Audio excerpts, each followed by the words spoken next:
আচ্ছা, ভিডিওটা রেকর্ডিং করার পর সেটাকে কিন্তু ভালোভাবে এডিট করে নেওয়া, এটাও কিন্তু একটা কাজের মধ্যে পড়ে। তো ভিডিওটা যত ভালোভাবে এডিট হবে, যত ভালোভাবে আমরা এডিট করব, প্রেজেন্টেবল করব, ঠিক ততটাই কিন্তু দর্শকদের কাছে ভিডিওটা কিন্তু আরও বেশি আকর্ষণীয় মনে হবে।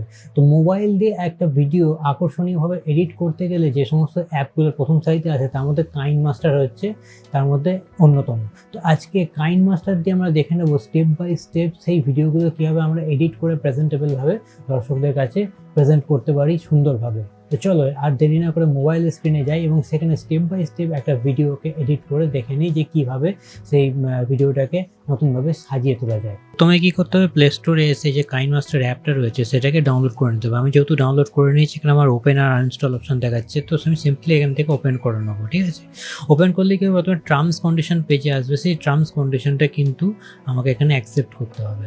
যখনই অ্যাকসেপ্ট করে নেবো, তো এটা জাস্ট 1 মিনিট নেবে, টাইম নেওয়ার সঙ্গে সঙ্গে দেখো এরকম একটা ইন্টারফেস খুলবে। তো আমরা এই সমস্ত প্রথম যে ইন্টারফেসগুলো রয়েছে সেই ইন্টারফেসগুলোকে কিন্তু অতটা দেখবো না। ঠিক আছে, সিম্পলি আমরা কি করবো না, এখানে ক্রিয়েট অপশানে যাব। ক্রিয়েট, ঠিক আছে, এই ক্রিয়েট যে 3 নম্বর অপশান রয়েছে, ক্রিয়েটে যখনই যাব তখন ক্রিয়েট নিউ বলে একটা অপশান চলে আসবে। তো ক্রিয়েট নিউতে আমরা ট্যাপ করবো। ট্যাপ করার সঙ্গে সঙ্গে এখানে অ্যাসপেক্ট রেশিও, অর্থাৎ আমরা ইউটিউবে যেভাবে ভিডিওগুলোকে দেখি ঠিক সেইভাবে দিতে গেলে কোন অ্যাসপেক্ট রেশিওতে, যেটা আমি লং ভিডিও যদি বানাই তাহলে 16:9, অর্থাৎ লম্বি যখন আমরা ভিডিওটা দেখি তখন 16:9 থাকে। তারপরে যদি ইউটিউব শর্টস বা আমরা যদি ইনস্টাগ্রাম রিল দেখি সেই সমস্ত ভিডিওগুলো কিন্তু হবে 9:6। ঠিক আছে, এছাড়া ইনস্টাগ্রামে অনেক সময় আমরা বক্স ভিডিও দিতে পারি। তো মোটামুটি এইগুলো কাজে লাগে। আর এছাড়া যে ফিট টু স্ক্রিনে থাকে সেইগুলোর জন্য হচ্ছে 2.35:1, কিন্তু আমাদের ম্যাক্সিমাম 6.9 আর 9:6 এই দুটোই কাজে লাগে। যে যদি আমরা শর্ট বানাই তখন এটা কাজে লাগবে, আর যদি লং বানাই তখন এটা কাজে লাগবে। ঠিক আছে, এরপর অ্যাডভান্স অপশানে যদি যাই তাহলে এখানে যেমন ফিট আছে, ফিটই থাকবে। আমরা অনেক সময় ফিল করতে হবে, ফিলটা কি হচ্ছে না পুরো স্ক্রিনটা জুড়ে যখন দেখায় তখন। ঠিক আছে, আর অটো করলে অটোমেটিক যখন যেরকম তোমার ফোর্টিং সেটিংস থাকবে সেরকম। তো আমি রেকমেন্ডেড করবো এখানে ফিটে রাখার জন্য। এছাড়া এখানে যেমন ডিফল্ট যে ফটো ডিউরেশন সেটা দেখানো হচ্ছে 4.5 সেকেন্ড, আর তার সাথে এখানে টেমপ্লেটের যে ট্রানজিশনগুলো হয় সেগুলো দেখাচ্ছে 1.5 সেকেন্ড। তো এগুলো কিছু করার দরকার নেই, সিম্পলি আমি ক্রিয়েটে ট্যাপ করবো। ক্রিয়েটে যখনই ট্যাপ করবো আমার মোবাইলের অ্যাক্সেস চাইবে, যে আমার স্টোরেজে অ্যাক্সেস চাইবে, অর্থাৎ যে ভিডিও ফাইলগুলো আমি যখন নেবো তখন তো অ্যাক্সেস দিতেই হবে। তো সিম্পলি যখনই অ্যাক্সেস দিলাম তো আমার ফোনের যে সব কিছু আছে সেগুলো খুলে গেল। এখান থেকে আমি ফিল্টার করে ভিডিও, যেহেতু আমরা ভিডিও এডিট করবো তো আমি ভিডিওটা সিলেক্ট করে নেবো। এবং দেখো এখানে আমার একটা ভিডিও রাখা রয়েছে তোমাদের দেখানোর জন্য, তো আমারই। তো সেখান থেকে একটা র্যান্ডম ভিডিও আমরা কিন্তু সিলেক্ট করে নিলাম। যখন সিলেক্ট করলাম তাকে এটা কিন্তু টাইম লাইনে চলে এলো এবং এটা আমরা কেটে দিলাম। দেখো পুরো টাইম লাইনে চলে এসছে, তো একদম সামনে চলে এলাম সেখান থেকে। তো দেখো ভিডিও যখনই টাইম লাইনে অ্যাড হয়ে গেল, তো আমাদের প্রথমেই কী কাজ থাকে, যখনই কোনো কাজ করবো এটা সিলেক্ট করতে হবে। ক্লিপটার উপর সিম্পল ট্যাপ করলে কিন্তু সিলেক্ট হয়ে যায়। ঠিক আছে, যখনই হয়ে যাবে সিলেক্ট হয়ে গেল এবং আমরা কিন্তু কাজ করতে পারবো। এবার দেখো এখানে কিছু জিনিস মাথায় রাখতে হবে, যেটা হচ্ছে ভিডিও যখন আমরা এডিট করবো প্রথমেই আমাদের কী করতে হয়, যে ভিডিওতে যদি কোনো সাইলেন্ট জিনিস থাকে, সাইলেন্ট থাকে, তাহলে তখন আমরা সেটাকে কাট করে দিই, অর্থাৎ কাট করে সেটাকে সাইড করে দিই। তো এখানেও ঠিক সেই রকমভাবে ধরো এইটুকু ক্লিপ আমার প্রথম থেকে এতটা দরকার নেই। ঠিক আছে, এই যে এটা তো দরকার নেই, তো আমি এখানে সিম্পলি রাখলাম। এখানে যে কাঁচির চিহ্নটা রয়েছে সেই কাঁচির চিহ্নতে এসে সিম্পলি ট্যাপ করবো। এবার এখানে বলা আছে যে এটা স্প্লিট করবো না ডান দিক থেকে এটা কেটে বাদ দিয়ে দেবো, না বাঁ দিকে কেটে বাদ দিয়ে দেবো, নাকি আমরা এখানে কিছু ইনসার্ট করব। তো আমরা সিম্পলি এখানে স্প্লিট করবো, অর্থাৎ দুটোকে কেটে বাদ দেবো। যখন স্প্লিট করলাম দেখো দুটো কিন্তু আলাদা হয়ে গেল। যখন এটাকে সিলেক্ট করছি তখন এটা আলাদা করে সিলেক্ট হচ্ছে, যখন এটা সিলেক্ট করছি তখন এটা আলাদা করে সিলেক্ট হচ্ছে। ঠিক আছে, এবার এই যে প্রথম ক্লিপটাই যদি আমি কিছু চেঞ্জ করতে চাই, অর্থাৎ প্রথম ক্লিপটাতে ধরো আমি একটু জুম এফেক্ট লাগাতে চাইছি, তো আমি প্রথমে চলে আসবো। প্রথমে চলে আসার পর এখানে জুম এফেক্ট দেবো। যখন শুরু হচ্ছে তখন কীরকম জুম থাকবে না, প্রথম শুরুর সময় আমি দেখো এরকম জুম চাইছি, একদম ক্লোজ আপে থাকছে, এবং জুমটা যখন শেষ হবে একদম লাস্টের দিকে চলে আসছি তখন এরকম হবে। ঠিক আছে, ঠিক এরকমভাবে যদি আমি দিয়ে দিই তাহলে এফেক্টটা যখন তো প্লে করবে, ঠিক আছে, ভিডিওটি যখন প্লে করবে ব্যাক করলে দেখো প্লে বাটন রয়েছে, প্লে করবো যখনই আমরা তখন দেখো কিভাবে এই জুমের এফেক্টটা দিচ্ছে, অর্থাৎ এই সময় আমি দেখলাম স্যামসাং এর মোবাইল খুব ট্রেন্ডিং, আমরা জুম করতে পারি।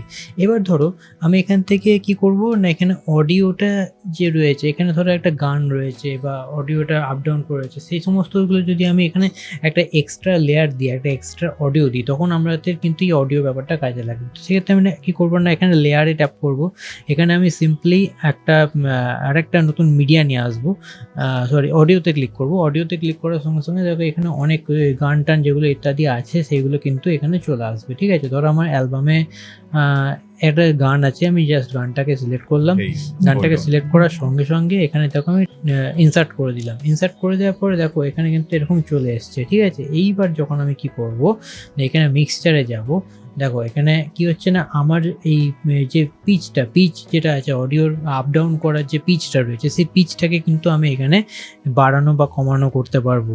ঠিক আছে, এছাড়া কি হচ্ছে না, অডিওর যে লেফট কোন দিকে একটু বেশি আসবে কোন দিকে কম আসবে সেটাও কিন্তু এখানে লেফটের দিকেও 100% করা আছে, রাইটের দিকেও 100% করা আছে। ঠিক আছে, এছাড়া এখানে যে একটা ভলিউম রয়েছে, অটো ভলিউম মানে অটোমেটিক কিন্তু কাইনমাস্টার এখানে অ্যাডজাস্ট করতে পারবে তোমার ভলিউমটাকে। এই যে গানটা আমি অ্যাড করলাম, গানটারও যে অ্যাকচুয়াল অডিওটা রয়েছে, সেই অডিওটা আমার হয়তো পুরোটা দরকার নেই, তুমি গানটার অডিওটা কিন্তু এখান থেকে কমিয়ে দেবে, নাহলে কী হবে, আমার কথাটার থেকে গানটার অডিওটা অনেক বেশি শোনাবে, তো সেক্ষেত্রে এটা কিন্তু অনেকটা খারাপ লাগবে। ঠিক আছে, এর পরবর্তীকালে ধরো এইখানে তুমি কিছু একটা বলতে কিছু একটা ভুলে গিয়েছিলে। ঠিক আছে, ধরো তুমি এটাকে আমি ডিলিট করে দিচ্ছি গানটাকে, তো ধরো এই জায়গাটা তুমি এটা ভুলে গিয়েছিলে বলতে গেলে, তাহলে কি হচ্ছে না, তুমি এখানে রেকর্ডিং যে বাটনটা রয়েছে, এখানে রেকর্ডিং বাটনে ট্যাপ করবে, পারমিশন দেবে। ঠিক আছে, পারমিশন দেওয়ার পর তোমার ভিডিওতে যদি কোনো কিছু থাকে, মানে কিছু আরও নতুন কিছু অ্যাড করার থাকে, দেখো এখানে একটা গ্রাফ চলে এসছে, অর্থাৎ যে আমি কথা বলছি সেটা কিন্তু ওখানে যাচ্ছে। যখনই আমি স্টার্ট করবো, দেখো স্টার্ট করার সঙ্গে সঙ্গে কী হবে না, আমার এই অডিওটা ওই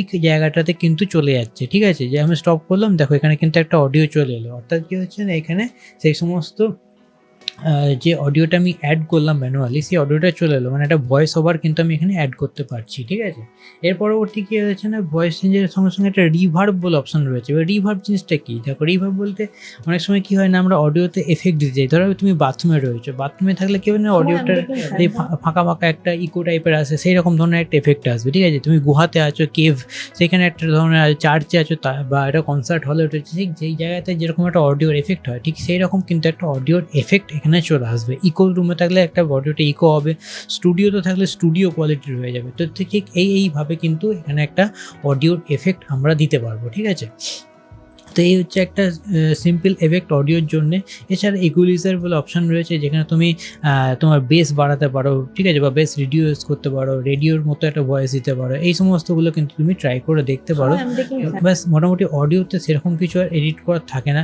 লুপটা রয়েছে, লুপটাতে তোমরা দেখতে পারো কখনো কখনো মানে আমরা অডিওটাকে কনস্ট্যান্ট লুপে চালাতে, যেহেতু একটা গান দিয়েছি একদম মানে শুরু থেকে শেষ পর্যন্ত সেই গানটাই বাজবে, তখন কিন্তু এই লুপটা করে দিলে একদম কনস্ট্যান্ট সেই জিনিসটা চলতে থাকবে। ঠিক আছে, এছাড়া গেছে লুপ টু এন্ড যখন করে দেবো, দেখো এটা কিন্তু পুরোটা চলে গেল, দেখো পুরোটাই হয়ে গেল, তখন সম্পূর্ণ যতটা ভিডিও আছে ঠিক ততটাই কিন্তু এটা লুপে চলতে থাকবে। ঠিক আছে, আচ্ছা, এরপরে কি হচ্ছে না, ট্রিম, ধরো আমি এই গানটা পুরোটা রাখতে চাইছি না, ভয়েসটা পুরোটা রাখতে চাই, তখন আমি ট্রিম করবো। এখানে ট্রিম করে দিলে এখানে স্প্লিট করলাম, তখন এটাও কিন্তু কেটে বাদ চলে গেল।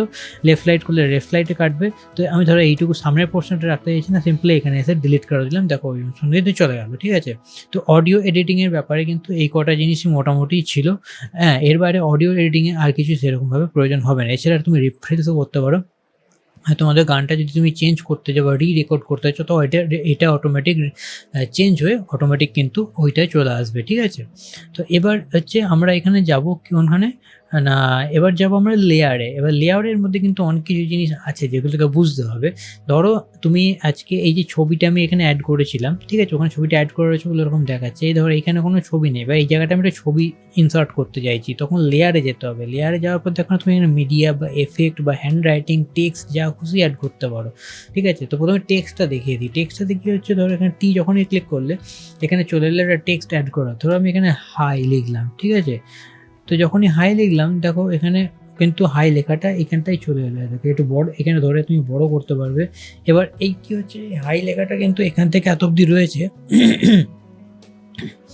তো এইটাকে আমি কিন্তু অ্যানিমেট করতে পারবো, ফন্ট স্টাইল দিতে পারবো, বা কীভাবে আসবে, ইন অ্যানিমেনে কেমনভাবে আসবে। দেখো ইন অ্যানিমে হয়তো এরকমভাবে এলো, মানে ঢুকছে যখন বা পপ আপ হয়ে এলো, আবার যখন এটি চলে যাচ্ছে আউট অ্যানিমেনে, ঠিক আছে, তখনই কিন্তু আবার এইরকমভাবে যাবে। অর্থাৎ কী হচ্ছে, তখন ভিডিওটা যখন আমরা প্লে করবো প্রথম থেকে, ঠিক দেখো এইরকমভাবে আসবে, এইরকমভাবে বেরিয়ে যাবে।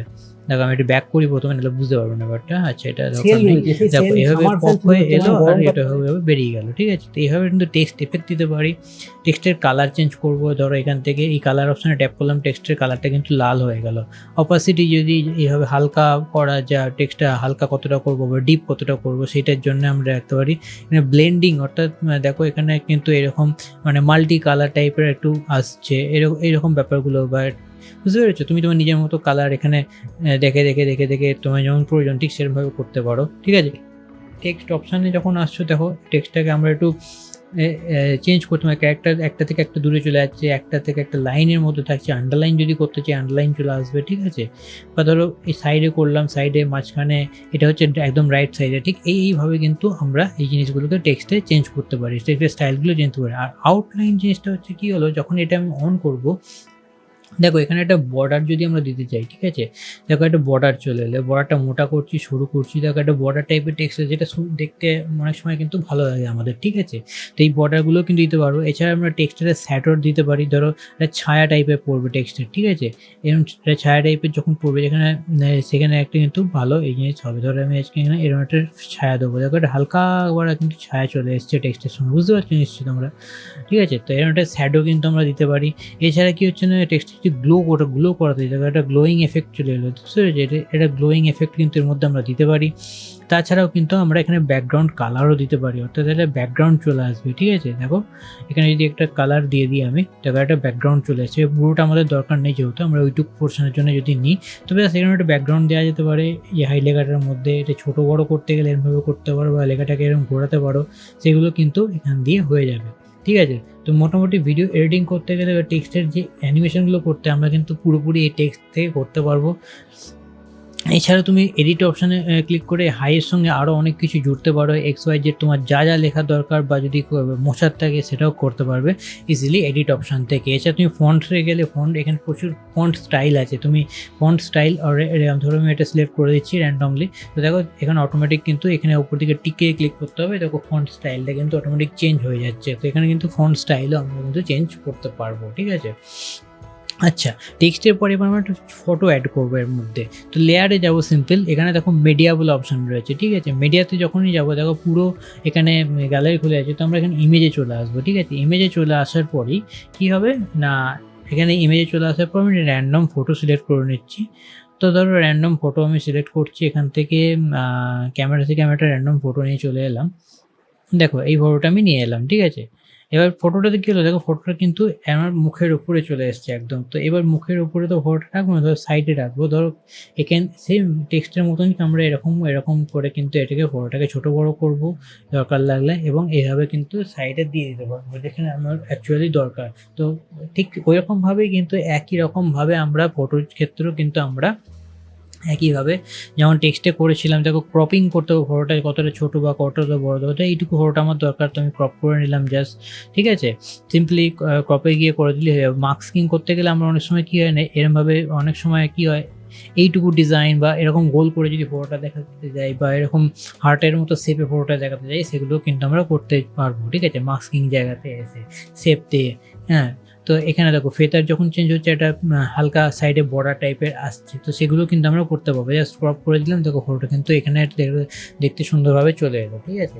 এরপরে কী হচ্ছে না, আউট অ্যানিমেশনে কী হচ্ছে না, আউট অ্যানিমেশনের ক্ষেত্রে ঠিক তেমনটাই হচ্ছে, যেখানে ইন অ্যানিমেশন ঠিক ফটোটা কীভাবে ফ্রেমে আসছে এবং ফটোটা কীভাবে ঠিক বেরিয়ে যাচ্ছে, ঠিক আছে।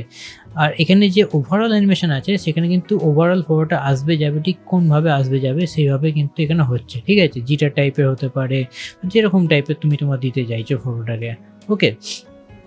তো এটা মোটামুটি আছে। এছাড়া ফটোটাতে কিন্তু ফিল্টার আমরা দিতে পারি কেমনভাবে, মানে নানারকম একটু কালার চেঞ্জ হচ্ছে তোমরা দেখতে পাচ্ছ, এবং কালারগুলো এখানে অ্যাডজাস্টও করতে পারবে এই লাইনটার মাধ্যমে, ওকে। আচ্ছা, তারপরে আসছে কি না, এখানে ফটোতে এবার ক্রোমা কিটা জিনিসটা আমি দেখাবো, যেটাতে অ্যাকচুয়ালি যখন আমরা গ্রিন স্ক্রিন ইউজ করি তখন আমাদের মেনলি লাগে ক্রোমা কিটা। এছাড়া এখানে তুমি স্টিকার অ্যাড করতে পারো, এখানে অনেক কিছু ইনবিল্ট স্টিকার আছে, সেই ফিকারগুলো কিন্তু তুমি এখানে অ্যাড করে দিতে পারো, এবং সেই স্টিকার অ্যাড করলে এটা ভালো দেখতে লাগে। অনেক সময় আমরা মিম যখন ভিডিওর মধ্যে দিই, তখন কিন্তু এই স্টিকারটা কাজে লাগে, ঠিক আছে। এছাড়া এখানে স্টিকার দেওয়া ছাড়াও আমরা দিতে পারি কী কী দিতে পারি না, হ্যান্ড রাইটিং, ধরো তুমি কিছু নিজে হ্যান্ড রাইটিং করে লিখবে, সেটাও কিন্তু এর মধ্যে দিয়ে দিতে পারো, ঠিক আছে? এই যে জাস্ট এখানে একটা পেন সিলেক্ট করলে, একটা সিলেক্ট করলে, এখানে দেখো তুমি যা খুশি কিন্তু লিখতে পারো, হ্যাঁ এরকম যা খুশি ABC, তুমি তোমার যেটা ইচ্ছা আর কি, ঠিক আছে? তো এখন সেগুলো কিন্তু এখন রিরেজার রয়েছে, সেগুলো পুরোপুরি মুছে ফেলতে পারো। এটা দিয়ে কিন্তু কী হচ্ছে না, তুমি তোমার পেনের স্টাইল চেঞ্জ করেও কিন্তু এটা দিয়ে যা তোমাকে ম্যানুয়ালি মুছতে হবে, আর এটা দিলে অল মুছে যাচ্ছে, ঠিক আছে? আর এটা কি, আচ্ছা এখানে তুমি কালার চেঞ্জ করবে, মানে কোন কালিতে লিখবে সেটাও কিন্তু দেখতে পারো, অনেক কিছু কালি রয়েছে এখানে। এছাড়াও এখানে কিন্তু একটা ডট টাইপের, মানে কতটা মোটা তোমার দেখাটা হবে সেটাও কিন্তু এখানে রয়েছে, ঠিক আছে? আচ্ছা, এরপর মোটামুটি আমরা এখানে এফেক্ট দেখতে পারি, যেখানে পুরো ভিডিও ক্লিপটার একটা বেস এফেক্ট হয়ে যেতে পারে, কীরকম একটা ব্লার টাইপের আসবে, কি এরকম আসবে, তখন মুখটা ব্লার হয়ে যাচ্ছে, ঠিক আছে? এবং এই ধরনের জিনিসগুলো ব্লার করতে আমাদের কাজে লাগে, কিন্তু এই মুহূর্তে আমাদের যেহেতু দরকার নেই, তো ঠিক আছে। এবার কোন জায়গাটা তুমি ব্লার করো, এই জায়গাটা আমি ব্লার করে দিচ্ছি, তো এই জায়গাটা, হ্যাঁ এই জায়গাটা ঠিক তুমি কিন্তু এই জায়গা ব্লার হয়ে গেল, ঠিক আছে? তো এইগুলো মোটামুটি আমাদের কাজে লাগে। তো ব্যাস এই ভিডিওতে এতটুকুই। তো আশা করি আপনাদের যতটুকু বেসিক্যালি দরকার ছিল, তো মোটামুটি আমি যতটা পেরেছি এই ভিডিওতে কভার করে দিয়েছি। তো ব্যাস ভিডিও এডিটিং করতে যদি আর কোনো সমস্যা থাকে, কার কোনো এনকোয়ারি থেকে কমেন্ট করে জানিও, সেখানে আমি চেষ্টা করব বলে দেওয়ার। এবং যদি ভিডিওটা ভালো লাগে, চ্যানেলটা সাবস্ক্রাইব করে দেখা হচ্ছে আর একটা নতুন ভিডিওতে। তখন ভালো থেকো, সুস্থ থেকো, টাটা।